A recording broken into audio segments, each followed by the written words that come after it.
Assalamualaikum warahmatullahi wabarakatuh. Bismillahirrahmanirrahim. Alhamdulillahilladzi faqahana fiddin wal 'aqibatu lil muttaqin wala 'udwana illa 'alal zalimin.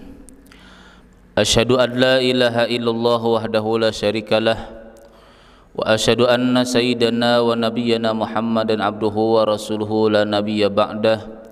Allahumma salli wa sallim wa barik ala sayyidina wa maulana Muhammad wa ala alihi wa ashabihi wa man tabi'a hudah ila yaumiddin, amma ba'du. Jemaah Masjid Jamiatul Ummah yang dirahmati Allah Subhanahu wa taala, segala puji milik Allah Subhanahu wa taala yang sepatutnya kita sedang senantiasa memuji kepada Allah Subhanahu wa taala yang melimpahkan rahmat, taufik dan hidayah kepada kita semua. Kita bersama-sama kembali duduk di masjid yang dicintai Allah Subhanahu wa taala ini guna melaksanakan kewajiban kita bersama di dalam menuntut ilmu agama. Dan tak lupa kita berniat kembali, nawaitu an atakifa fi hadal masjid sunatan lillahi ta'ala. Sengaja aku beriktikaf di masjid ini sunat atasku karena Allah. Salawat serta salam marilah kita sampaikan kepada junjungan kita Nabi besar Muhammad sallallahu alaihi wasallam beserta para keluarga, sahabat, zuriat dan pengikut-pengikut beliau hingga akhir nanti. Qala al-musannif rahimallahu ta'ala wa nafa'ana bihi wa bi'ulumihi wa lakum fid dharain, amin.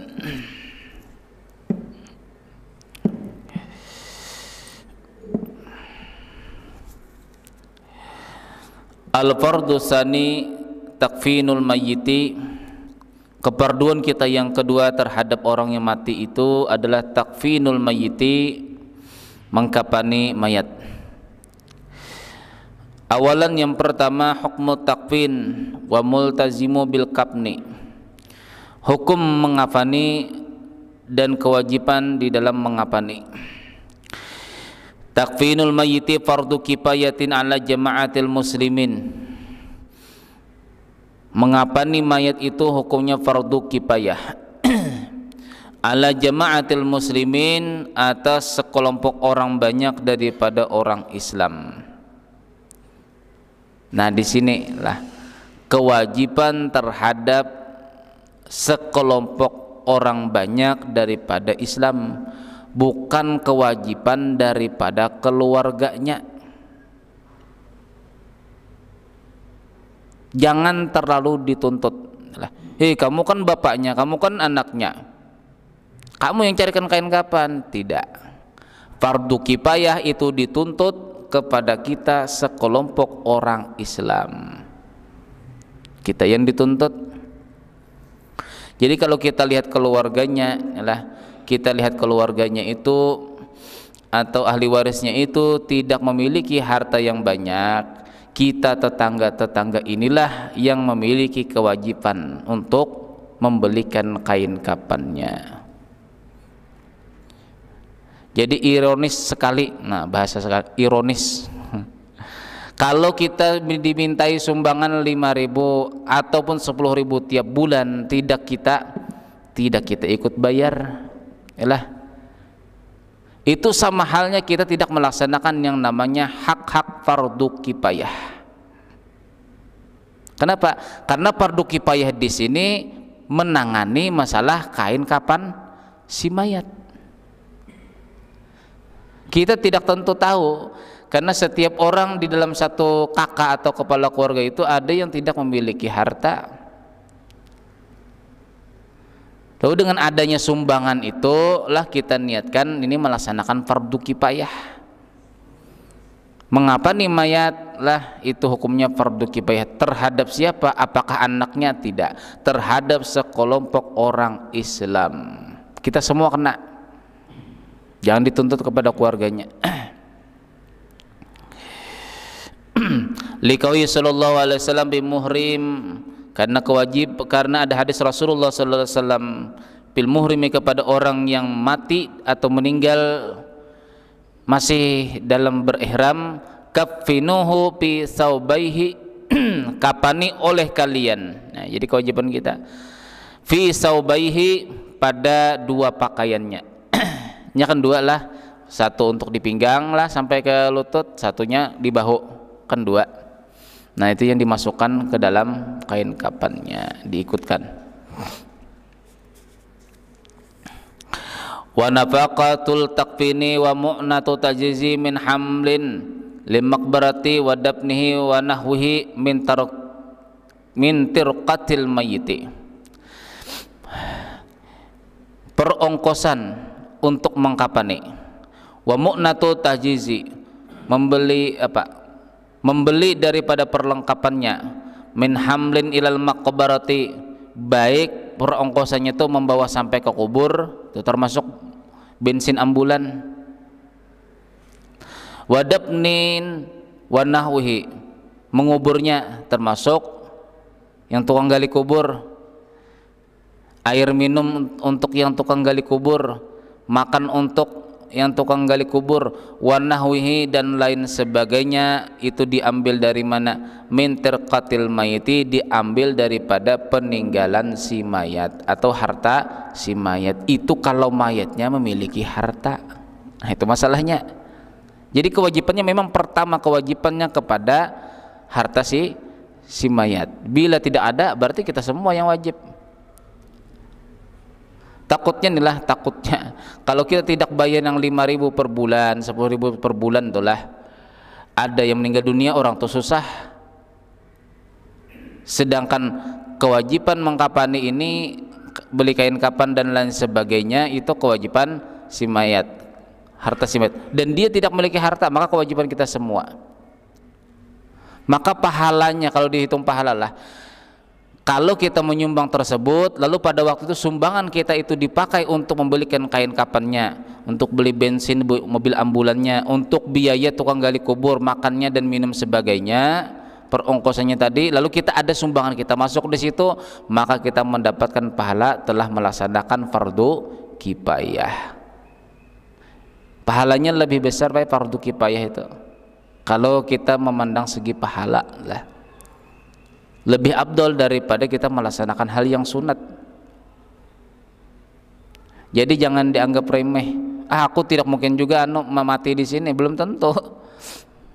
Nanti kalau aku mati ada anak ngurusku, janganlah. Masalah sumbang menyumbang ini kita niatkan untuk fardu kifayah. Kewajiban kita bersama sekelompok orang banyak. Ayamalihil khasi alladzi lam yata'allaq bihi haqqul ghairi kal marhuni, yaitu harta yang khusus yang tidak ada sangkut pautnya dengan si mayat, kemana? Haqqul ghairi, milik orang lain, seperti kal marhuni, seperti barang yang digadaikan. Tidak boleh. Jadi harta yang khusus lah, yang harta tadi itu tidak ada hubungannya kepada orang lain, seperti digadaikan atau disewa. Meninggal si A, hartanya banyak, misalnya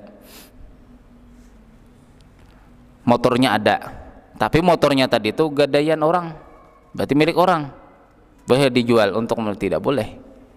Jadi harta yang khusus tidak ada sangkut pautnya dengan orang lain, itu yang kita ambil. Kita tanya kepada keluarganya, kamu ada uangkah? Tidak ada. Peninggalan bapak cuma motor ini dari mana? Ada orang menggadaikan kepada bapak. Nah, tidak boleh kita jual untuk beli kain kapan. Sudah, kita tetangga-tetangga ini yang berkewajiban fardu kifayah, tidak boleh menjual motor keluarga si mayat tadi itu untuk membelikan kapan dan lain sebagainya. Jadi bagus kita ada pelaksanaan yang sumbangan fardu kifayah itu bagus, kita meringankan beban orang Islam.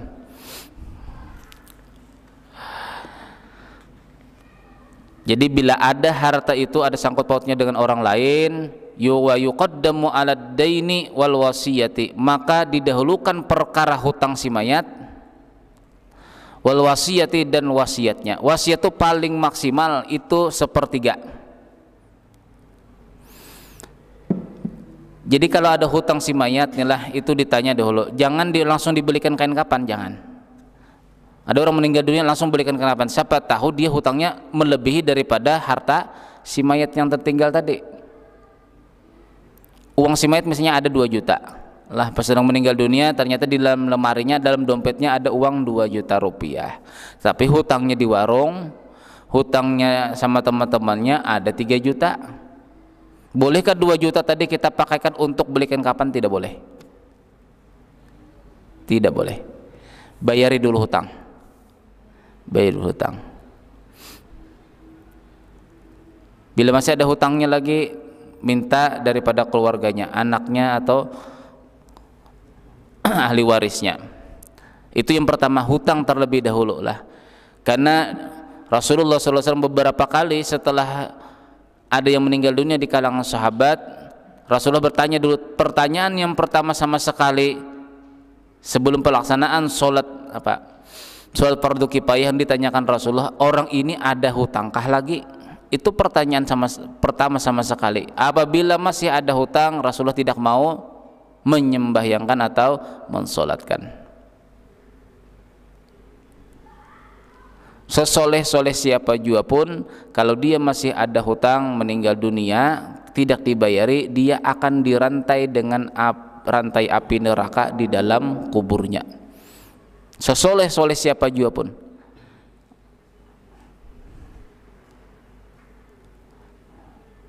Apalagi kita ini misalnya berhutang dengan non muslim, itu bahaya. Nanti di akhirat nih lah, ini percontohan orang-orang yang berhutang nih dengan orang Islam atau non Islam. Kalau dengan orang Islam nantinya nih lah, pada waktu nanti penuntutan penghisapan di hari kiamat, kita misalnya ada hutang, belum sempat lunas, kita meninggal dunia, keluarga kita tidak tahu kita banyak hutang. Di hari kiamat kita pada waktu persidangan ditanya, wahai Allah Subhanahu wa taala, kata orang yang menghutangi kita, itu ada orang itu pernah berhutang sama saya berapa sekian, lalu dipanggil kita, Pak, kita yang berhutang, kamu pernah berhutang? Iya pernah berhutang. Sekarang kata Allah Subhanahu wa taala, tidak ada lagi hari ini yauma la yanfa'u malu wala banun, tidak lagi ada manfaatnya harta dan anak. Aku dulu hendak membayar hutang misalnya itulah. Jadi kata yang menghutangi kita, sekarang tidak ada lagi manfaat harta dan anak. Aku minta ridha dulu, kata kita misalnya lah. Aku tidak akan meridhoi. Nah, ini bahaya, Pak. Bila dia tidak meridhoi, maka dosa-dosa dia dilemparkan kepada kita, baru dia ridho. Cuma ada keringanan daripada Allah Subhanahu wa taala lah. Nanti ditanya Allah taala, orang yang menghutangi kita tadi. Jadi kata Allah Subhanahu wa taala kepada orang yang menghutangi kita, kamu maukah meridhokan hutang kamu tadi sudah dianggap lunas?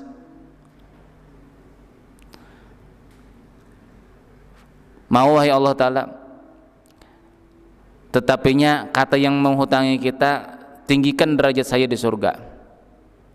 Nah, maka ditawari seperti itu, ditawari, kamu maukah aku tinggikan 1 derajat, kata Allah taala, tapi ikhlaskan atau ridhokan hutang si Anu bin si Anu kepada kamu. Mau, wahai Allah taala, lalu dimaafkan. Ini cara pertama nih lah, pelunasan hutang nanti di akhirat. Entah dosanya dilempar kepada kita nih lah, atau kebaikan kita diambilnya. Dan yang kedua, mungkin Allah taala akan menawari kepada orang yang menghutangi kita, wahai Fulan bin Fulan, kamu maukah meridhokan hutang si ini, nah si A ini, nanti ku naikkan derajat kamu di surga. Surga kamu ini paling bawah sini, ku naikkan, kata Allah taala. Oh, mau, wahai Allah taala. Ya untung kalau seperti itu kena. Coba misalnya tidak kena, ini sudah kita lihat nih lah, kejadian seperti ini agak berat. Tapi yang paling berat itu berhutang kepada non Islam, paling berat. Nanti di hari kiamat malah, setelah non Islam ini, non Muslim ini masuk ke dalam neraka, kita ada hutang dalam dunia tapi belum sempat kita membayari, kita meninggal dunia. Entah kita hendak membayari, orang tadi meninggal dunia tidak sempat kita bayar hutang. Di hari kiamat nanti disuruh Allah Subhanahu wa taala kita, Kamu ada hutang kan sama si Anu, si Bang Le. Nyele kan, leceng. Datangi, minta halal, minta ridho dulu, masuk ke dalam neraka, minta halal, minta ridho di sana. Jadi kata si Bang Le tadi itu, aku mau sih membayar meridhoi hutangku tuh udah anggap lunas, tapi kamu maukah bermalam 3 malam di sini? Bermalam menemani aku di dalam neraka ini, maukah 3 malam? Nah itu yang bahayanya.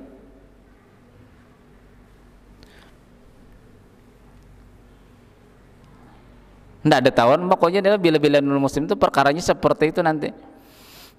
Nah kita perhatian kita terhadap hutang tersesama muslim itu lebih, apalagi non-muslim, bahayanya seperti itu. Ayo sekarang pilih, kamu mau masuk neraka selamanya kah karena masih ada dosa terhadap aku, kata non-muslim tadi, atau kamu bermalam 3 malam di sini, nah habis itu kuridokan semua. Mau tidak mau kita bermalam di dalam neraka 3 hari 3 malam dituntutnya kita. Maukah?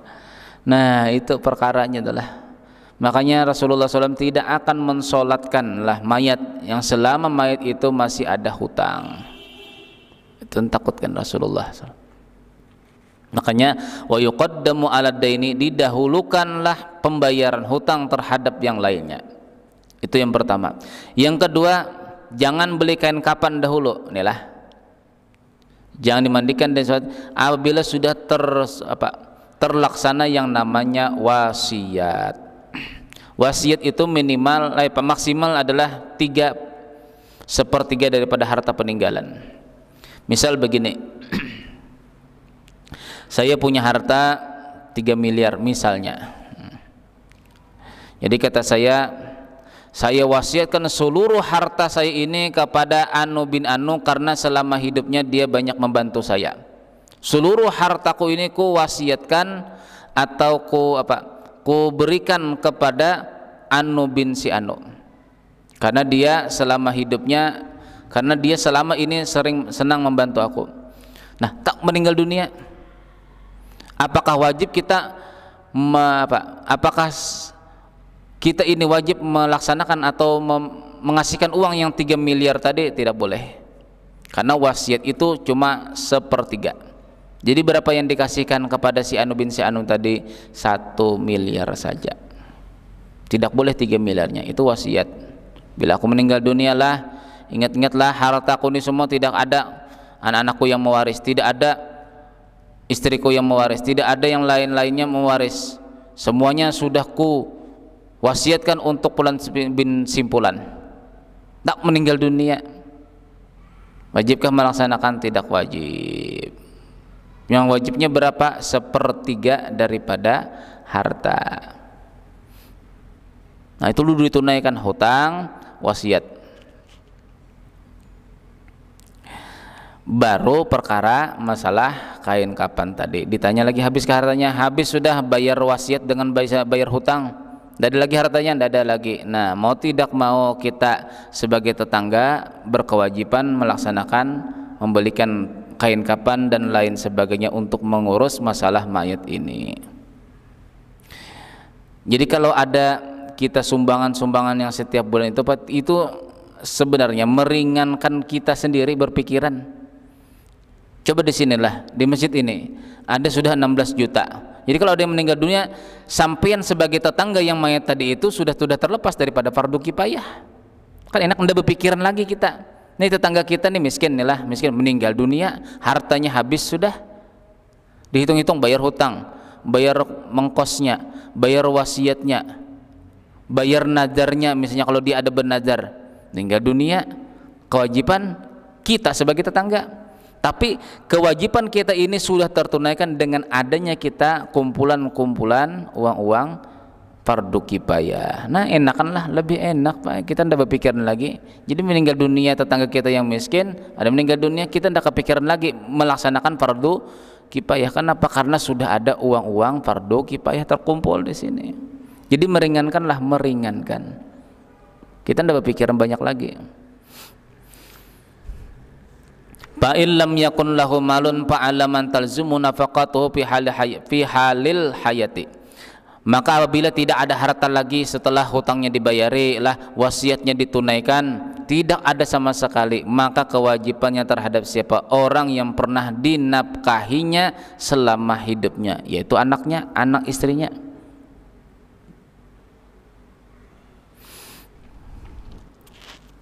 Wa ala zauji takfinu zaujatihi inda hanafiyati. Kewajiban terhadap suami mengkapankan zaujatihi akan istrinya indal hanafiyati wa syafi'iyati fil asahi, menurut Imam Hanafi dan Imam Syafi'i. Jadi bila istri meninggal dunia, kewajiban kita mengkain kafaninya. Li'annaha fi nafqatihi fil hayati, karena bahwasanya istrinya tadi fi nafqatihi adalah orang yang dinafkahi seorang suami fil hayati sewaktu dia hidup. Amma indal malikiyati wal hanabilati, adapun menurut Imam Malik dan Imam Ibnul Hambal, tidak berkewajiban apabila istri mati suami membelikan kain kapan. Bedalah. Jadi Imam Abu Hanifah mengatakan dan Imam Syafi'i, kewajiban mengkafani istri itu apabila meninggal dunia. Ini menurut Imam Syafi'i dan Imam Hanafi. Dikarenakan apa? Karena selama hidupnya sang istri ini kewajiban kita menafkahi. Adapun menurut Imam Malik dan Imam Ahmad bin Hambal, fala yulzamul zauju qabnu imraatihi wala mu'ninatin tajzihiha. Menurut Imam Ahmad bin Hambal dan Imam Malik, tidak ada kewajiban perongkosan mengkafani istrinya dan perongkosan untuk perlengkapan daripada kematian sang istri. Li'anna nafaqata wal kiswata wajaban pihali zawaji. Karena yang namanya wajib menafkahi itu pada waktu dia masih hidup. Bila mati ini sudah terputus. Ini segi hukum lah. Tapi tidak mungkin juga kita suami misalnya ada istri kita meninggal dunia, tidak mungkin juga kita diamkan lah. Tidak mungkin juga. Tidak mungkin kita diamkan, pasti kita perhatikan. Ini segi hukum dahulu, segi hukum. Imam Ahmad bin Hambal dan Imam Malik mengatakan tidak ada kewajiban sang suami mengkafani istrinya, membiayai dari perongkosan perlengkapan kematian sang istri. Li'anan nafaqata, karena yang namanya menafkahi itu, wal kiswata, dan memberikan namanya pakaian, wujiba diwajibkan keduanya itu bihalal jawazi, pada waktu masih ada tali perikatan perkawinan. Bila mati kan terputus. Oleh karena terputus tidak ada memiliki kewajiban sang suami tadi. Bidalili sukutiha bin nuzuz. Itu sama dalilnya, kata Imam Ahmad bin Hambal dan Imam Malik lah, dalilnya sama. Terputusnya perongkosan apabila seorang istri itu durhaka sama suaminya. Kata suami inilah, kata kita nih sebagai laki-laki, hari ini jangan keluar rumah lah, jangan keluar rumah apa juga pun. Ternyata dia menolak keluar rumah, itu namanya durhaka.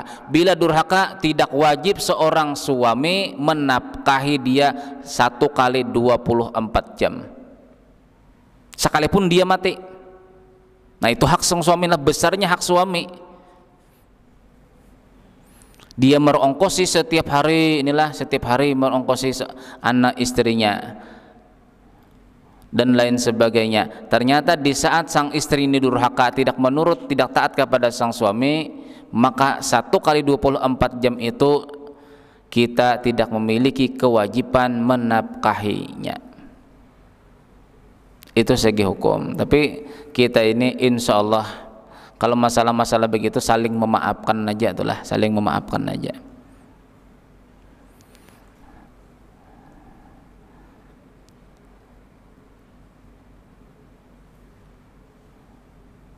durhaka lah, durhaka. Nah itu sama seperti itu segi hukum. Apabila seorang istri itu durhaka, maka selama dia tidak minta maaf lah, selama itu pula tidak ada kewajiban seorang suami menafkahi dia.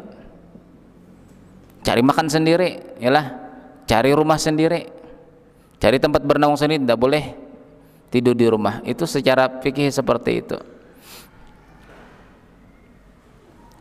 Nah lalu dalilnya lagi, waqad inqata'ad dzalika bil mauti, dan sungguh terputuslah perongkosan itu dengan sebab kematian. Nah itu dalil Imam Malik dan Imam Ahmad bin Hambal, terputusnya perongkosan atau nafkah atau kewajiban seorang suami terhadap istrinya. Yang pertama di saat seorang istri tadi durhaka, yang kedua di saat dia mati. Kan terputus toh, terputus.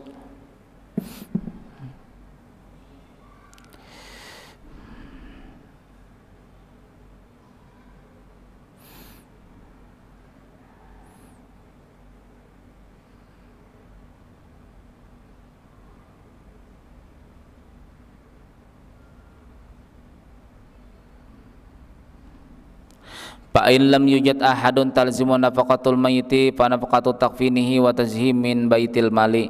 Apabila tidak ada seorang jua pun daripada keluarga si mayit yang bisa menafkahi pembiayaan penyelenggaraan kematian, maka nafkahnya itu atau biayanya itu diambil daripada baitul mal. Baitul mal itu ya baz badan amil zakat, ambil ke sana. In wujida, jikalau di bas tadi itu tidak ada hartanya, bila di bas tadi itu ada uangnya, bila tidak ada kemana, fa'ala jama'atil muslimin al mustati'ina, maka kewajiban terakhir terhadap orang Islam yang berada di samping rumahnya. Mau tidak mau kita lah.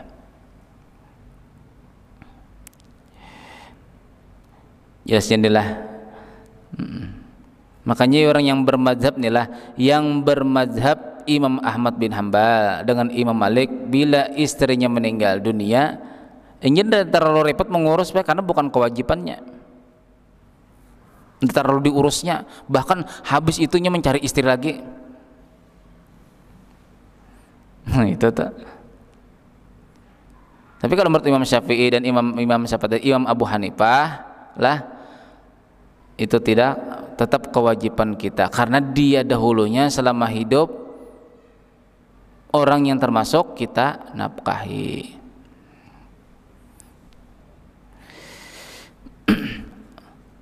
Sanian yang kedua,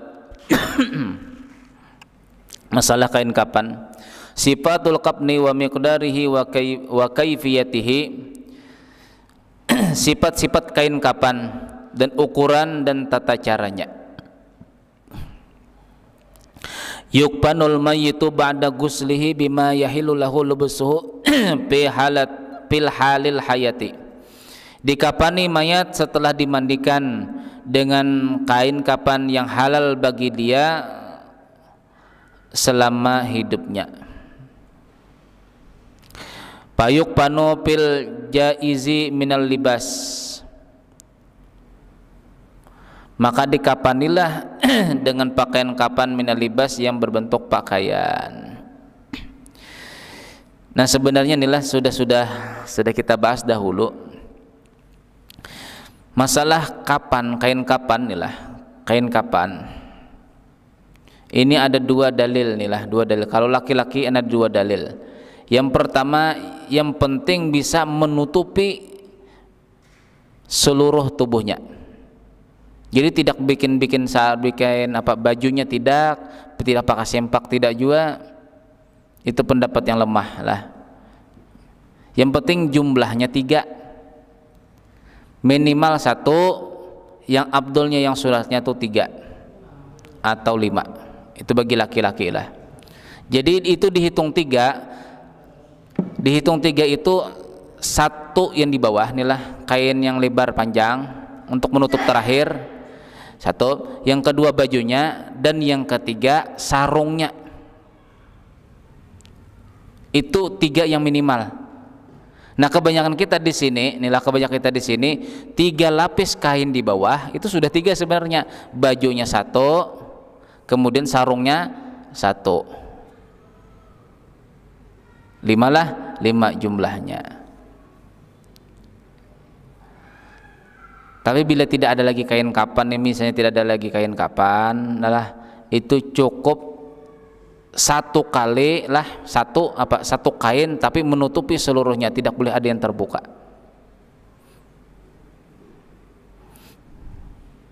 Nah, itu kesimpulan dari masalah seperti inilah. Adapun perempuan itu wajibnya 5 lah, 5. Jumlahnya 5. Bajunya lah, baju, sarung, kemudian penutup dada di sini, himar itu kerudungnya tuh segi 4, ditutup begini pala, menutupi kepala, menutupi rambutnya, diikat di sini, nanti dipasangi baju panjang, kemudian pakai sarung, kemudian penutup dada. Berapa sudah? 4 lah, 4. Itu kalau dihitung pada segi pakaiannya lah 4. 5 baru penutup terakhir, itu minimalnya sampai di situ. Nah, boleh juga 3 lapis kain yang di bawah lah, 3 lapis. Kemudian bajunya 1, sarungnya 1, penutup dada 1, kemudian kerudungnya 1. Boleh. Yang penting dihitung ganjil. Nah, biasanya pakai sempak tuh, sempaknya dihitung juga. Jadi maksud libas di sini yang dipakainya. Kalau saubun, kalimat saubun dalam bahasa Arab itulah, itu namanya pakaian. Kalau libas yang dipakai, berarti kalau yang dimaksud dipakai ini berarti dihitung yang kecil-kecil pun dihitung. Itu libas. Libas itu sebenarnya pakaian juga, malah pakaian. Saubun pakaian juga. Cuma dalam segi pembahasan, libas itu artinya yang dipakaikan. Berarti sempak itu dihitung 1. Lah, dihitung 1, sempak dihitung 1, sarung dihitung 1, baju dihitung 1, berarti 3 sudah. 3 sudah. Baru kain penutup 2 di bawah, 5. Itu kalau dimaknakan libas yang dipakaikan. Kalau saubun itu dimaknakan pakaian, maka jumlah yang menutupi daripada seluruh tubuhnya itu yang dihitung. Makanya kita laki-laki di sini kan 3 kan penutupnya itu kan lah 3 lapis di bawah. Karena itu maknanya adalah saubun, pakaian. Tapi kalau kita maknakan libas artinya yang dipakai, berarti kita ini melebihi daripada yang sunat. Yang di bawah 3, sempak 1, 4, baju 1, 5, sarung 1, 6. Lebihan itu kalau dimaknakan itulah kain kapan bagi laki-laki itu apabila dipakaikan 3. Nah, bila maknanya saubun pakaian itu tidak dihitung-hitung yang kecil-kecilnya, tapi apabila libas pakaian juga berarti yang kecil-kecil pun dihitung. Nah, sulit tapi bahasa Arab ini sulit. Makanya kalau orang menerjemahkan itulah libas, diterjemahkannya bahasa Indonesia pakaian. Kemudian saubun dimaknainya pakaian juga, lalu salah artikan, nah ini bahaya.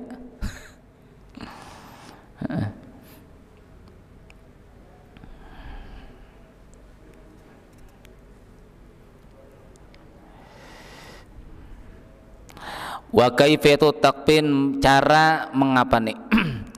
Ayubsata lirrajuli lipaf awalan. Yang pertama sama sekali adalah dihamparkan kain yang paling bawah tuh, yang panjang. Summa yutu alaihi izar, kemudian diletakkan sarungnya. Nah, sarung. Jadi kain kapan 1 dulu, 1. Habis itu sarungnya. Summa misu, kemudian baju gamisnya. Yang baju gamis itu yang kita lubangi di bawah, di tengah-tengah sini Pak, sampai ke lutut itu dipasang. Sumayatwi, kemudian apa nih, kain lipatnya, al-izari alaihi, sarung yang diikatkan ke bajunya tadi. Wa yubda'u bil ajani bil aisar, dimulailah mengikat itu sebelah kiri. Jadi mayat itu kain apa? Tali pengikatnya itu di sebelah kiri sini kan lah, karena dia miring nanti akan sebelah kanan. Jadi supaya mudah menarik tali kain pocongnya itu, maka tali pocongnya itu di sebelah kiri sini. Sebelah kiri sini. Nah, cuma ini ada pendapat palah.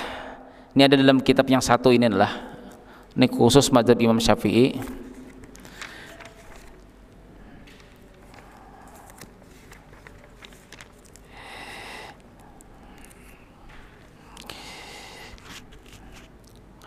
Man mata wa kataba hadzal du'a wa ju'ila fi kafanihi khususan idza kana ala sadrihi wa dufina ma'ahu la yu'adzibu dzalikal mayyit fi qabrihi. Riwayat daripada Abdullah bin Abbas radhiyallahu anhuma, barang siapa meninggal dunia dan ditulis doa ini di kertas, kemudian dia wasiatkan dijadikan kertas yang ditulisnya ini, doa ini dimasukkan ke dalam kain kafannya, diletakkan di dada, kemudian dikubur, kata Rasulullah, la yu'adzabu dzalikal mayyitu fi qabrihi, maka kata Rasulullah, oh mayat tadi itu tidak akan diazab Allah Ta'ala di dalam kubur. Ini riwayat Abdullah ibnu Abbas. Ini patut nih lah. Jadi kalau secara singkatnya nih, kalau saya bacakan di sini, ini seakan-akan seperti kita berwasiat mengakui segala dosa kita di hadapan Allah, mengakui dosa-dosa kita di hadapan Allah, lalu kita tulis di kertas pengakuan kita nih, selama seumur hidup berdosa begini-begini lah, amal ibadah kita begini, tapi bahasa Arab. Nah, pengakuan kelemahan kita ini lah, lalu kita letakkan nanti di waktu kita meninggal dunia, suruh kita wasiatkan kepada keluarga kita, apabila aku mati nanti naklah, nah letakkan kain apa, letakkan kertas ini nah di dalam kain kafan bapak di sini, diletakkan dada. Manfaatnya apa? Orang tadi kata Rasulullah tidak akan diazab Allah Ta'ala di dalam kuburnya.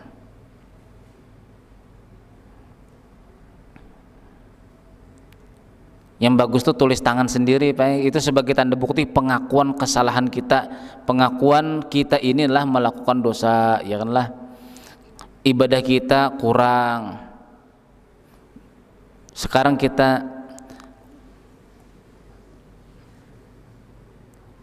Ilahi hada awalu qudumi, wahai Tuhanku, inilah awal-awal datangnya saya ilaika kepada engkau, fa akrimni, maka muliakanlah saya masuk ke dalam kubur ini wahai Allah. Fa inna dhaifa idan nazala biqaumin yukramu, karena sesungguhnya apabila tamu datang suatu kaum, yukramu akan dimuliakan. Wa anta aula bi akram, dan sampean wahai Allah Ta'ala lebih pantas sekali memiliki sifat memuliakan. Nah, seakan-akan kita memuji Allah inilah dengan tulisan pengakuan kita tadi. Ilahi madumtu hayyan anta ahsanta ilayya, wahai Tuhanku, selama saya hidup sampean sangat berbuat baik kepada saya. Al-ana inqata hayati, sekarang wahai Allah terputusnya kehidupan saya. Wala tamnau ihsanaka, jangan sampai wahai Allah Ta'ala saya mati ini terputus kebaikan engkau sama saya. Maka oleh demikian wahai Allah Ta'ala ampuni dosaku. Nah, tulisan pengakuan doa kita itu kita tulis di kertas. Misalnya sehari satu baris nih lah, tulis dulu, tulis. Besok harinya tulis lagi sampai selesai, baru dilaminating, bikin wasiat, bila aku meninggal dunia tolong naklah taruh nanti di kain kafan bapak, taruh di dada sini. Nah, jadi riwayat daripada Abdullah bin Abbas, barang siapa yang melakukan demikian kata Rasulullah, mayat tadi itu tidak akan diadab Allah Ta'ala di dalam kuburnya. Insya Allah nanti kita sama-sama nih lah kita catatkan lah, kita yang merasa aja nih lah sudah dekat-dekat kah sudah nih lah, nah mulai sudah mencatat doa ini, nah mencatat. Itu yang pertama amalannya lah yang dimasukkan ke dalam kain kafan kita. Jadi sebelum dikubur nih harus dimasukkan dulu. Yang kedua yang diriwayatkan daripada An-Nasyiri bisanadin mutasilin, beliau memiliki sanad hadis bersambung sampai Rasulullah sallallahu alaihi wasallam. Apa kata Rasulullah?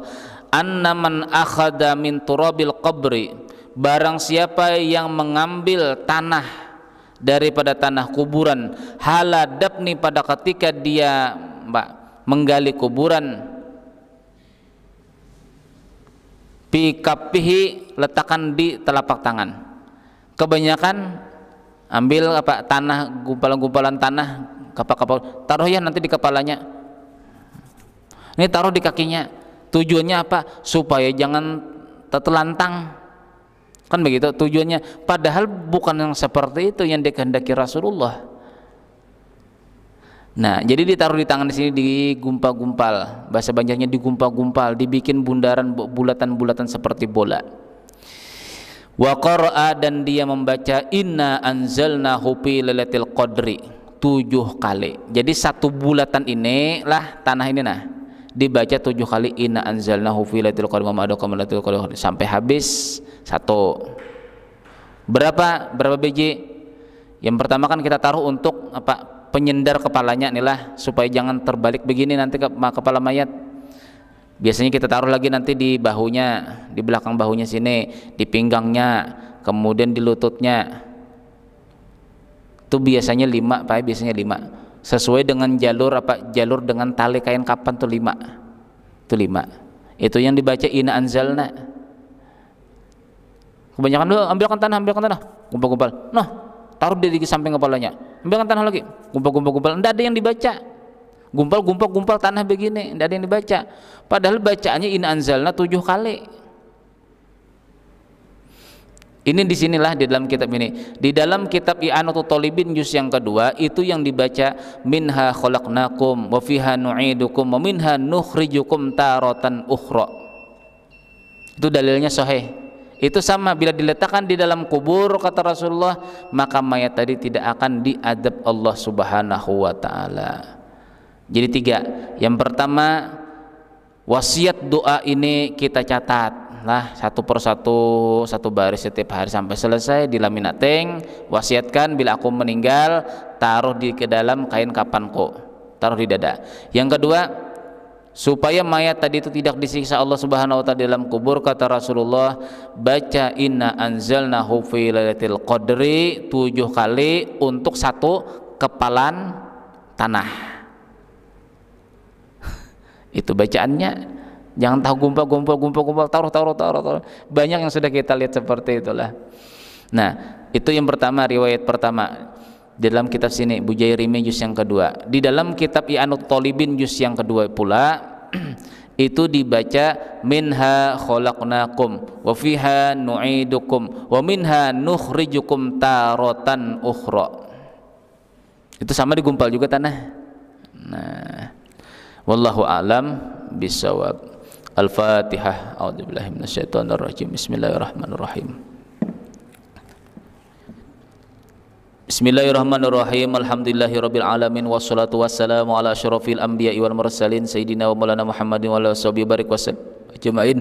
Allahumma ighfirna ma akhtana wa ma ta'ammadna wa ma asrarna wa ma a'lana wa ma anta alaihi minna antal muqaddim wa antal muakhir la ilaha illa anta fid dunya hasanah wa fil akhirati hasanah wa qina adzabannar. Wa sallallahu ala sayyidina Muhammadin wa ala alihi wasallam. Alhamdulillahirabbil alamin.